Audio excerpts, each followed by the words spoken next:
Our next speaker this afternoon, Moyara Ruehsen, will be giving speech number 1 in the Speaking to Inform manual. Her speech is titled, "Are there any cost-effective solutions to the drug problem?" Ms. Ruehsen is a professor at the Moyara Institute of International Studies and has been studying illicit drug markets, specifically cocaine and heroin, for the past 17 years.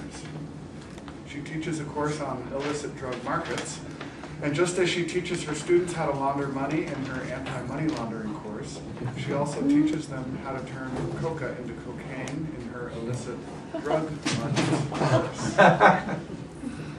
Here to deliver her speech is Moyara Ruehsen.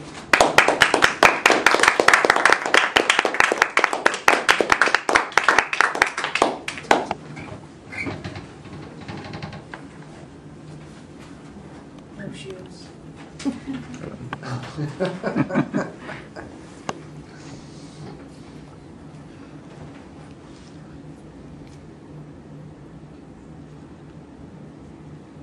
You have all, at one time or another,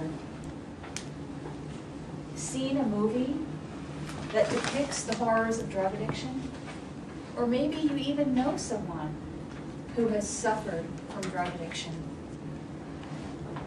Whether it's a heroin addict who has veins that they have used up all over their body, whether it's a meth addict that has rotten teeth.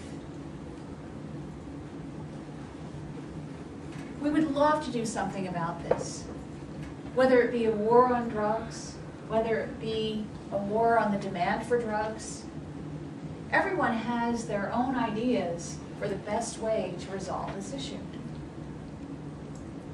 As a social scientist, I believe the best way to resolve this issue is by gathering empirical evidence, creating models, plugging the variables into those models, and testing those variables. We make assumptions about price elasticity of demand, for example, which we have to estimate.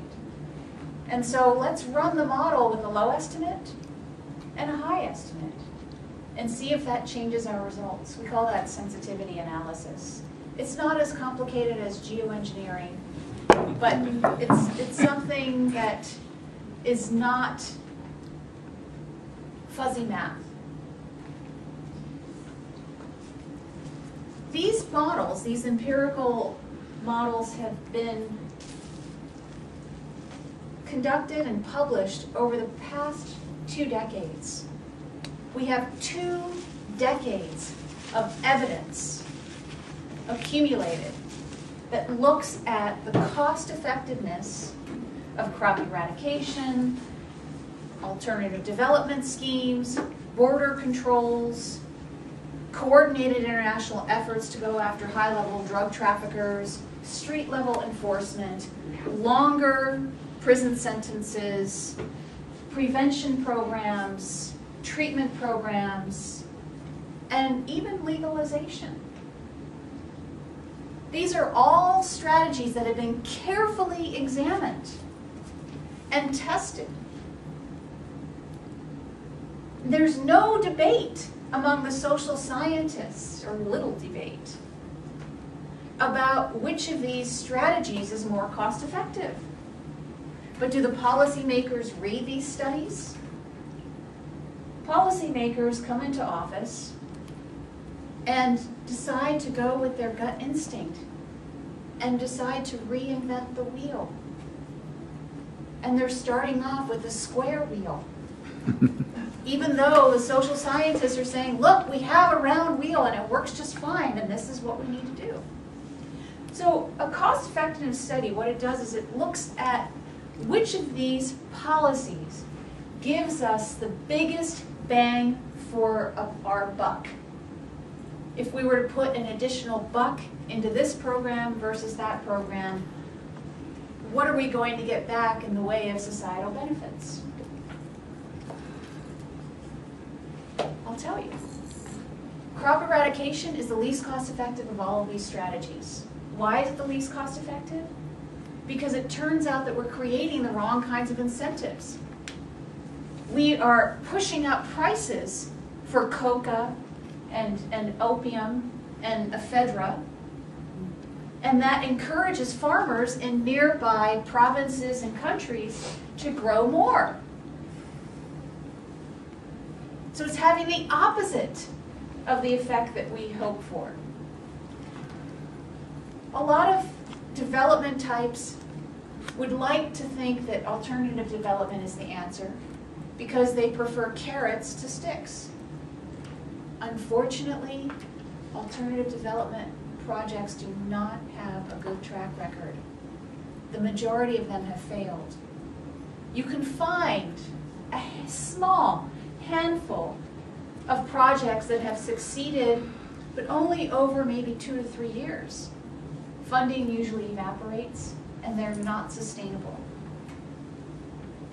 It's a sad state of affairs, and so your immediate conclusion might be, well, if these supply-side strategies aren't working, we need to go with demand-side strategies. Not so fast. Prevention doesn't work. It's almost as bad when it comes to cost effectiveness as crop eradication.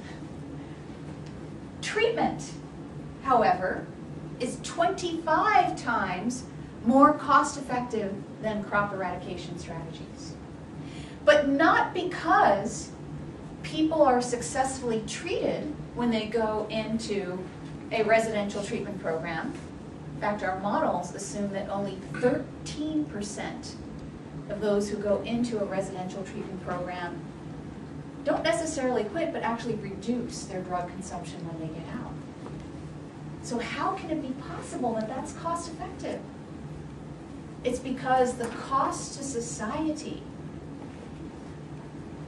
are the high costs of treating those individuals in the emergency room, individuals who usually don't have health insurance, the cost of taking their children away and putting them into foster care, the criminal costs of stealing in order to support your habit, incidental and irrelevant.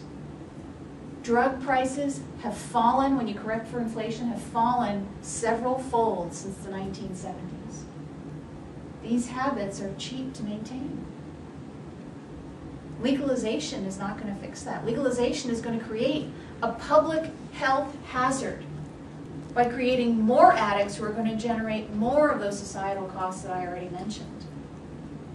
Decriminalization might be an answer for some milder drugs like marijuana, but not legalization. In fact, Holland does not legalize marijuana. They have decriminalized it, and that's a huge difference.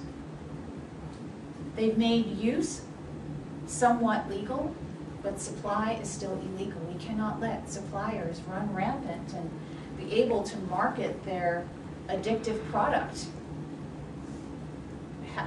as much as they would like to. We've seen what has happened with cigarettes. In conclusion, let me say that the studies have been done, we know what works and we know what doesn't work. I'd love for our policymakers to start taking notice.